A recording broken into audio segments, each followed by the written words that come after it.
Effectivement, j'ai accompagné aujourd'hui l'amicale des femmes de l'Office des lacs et cours d'eau qui ont différé un peu la célébration de la journée mondiale des droits de la femme qui est communément célébrée le 8 mars.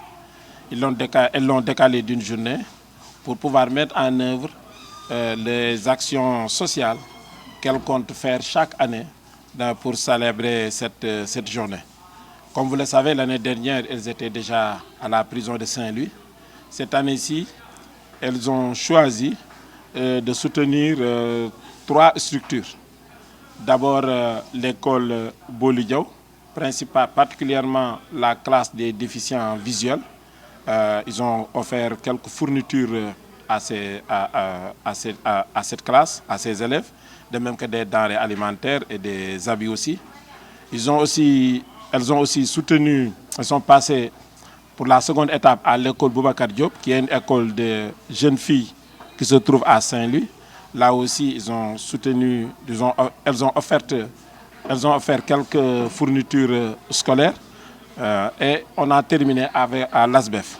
À l'ASBEF, j'ai vu qu'elles ont donné un important lot de matériel, le matériel composé d'abord d'outils médicaux, de chaises visiteurs, mais aussi de quelques appareils tels que les ventilateurs, les tensiomètres, entre autres. C'est le lieu vraiment de les encourager et de les féliciter pour cette initiative très noble.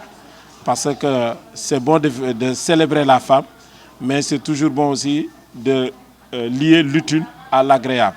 Je pense qu'elles vont se retrouver tout à l'heure pour un yendou, mais je suis déjà très honoré de constater que durant toute la matinée, elles ont pu faire beaucoup de sites dans la commune de Saint-Louis pour accompagner différentes structures que je viens de citer. D'après même ce que j'ai vu à l'ASBEF, je les recommande vivement de nouer même un partenariat avec l'ASBEF pour que chaque année, quel que soit le site où elles auront à dérouler des activités sociales, que l'ASBEF soit toujours incluse sur la liste des structures bénéficiaires. Parce que j'ai trouvé ici des volontaires déterminés qui travaillent de manière bénévole depuis les années 80 jusqu'à aujourd'hui. Et d'après ce qu'a dit le président et le personnel, de même que d'autres volontaires que j'ai trouvés ici, tels que Mme Djouri, c'est la première fois qu'une structure vient de soutenir. Cela montre quand même qu'il y a un appel à faire, mais de toute façon, OLAC sera à leur côté, s'ils nous le permettent, pour toujours les accompagner et pour toujours être un allié permanent pour le bien-être de la femme à Saint-Louis.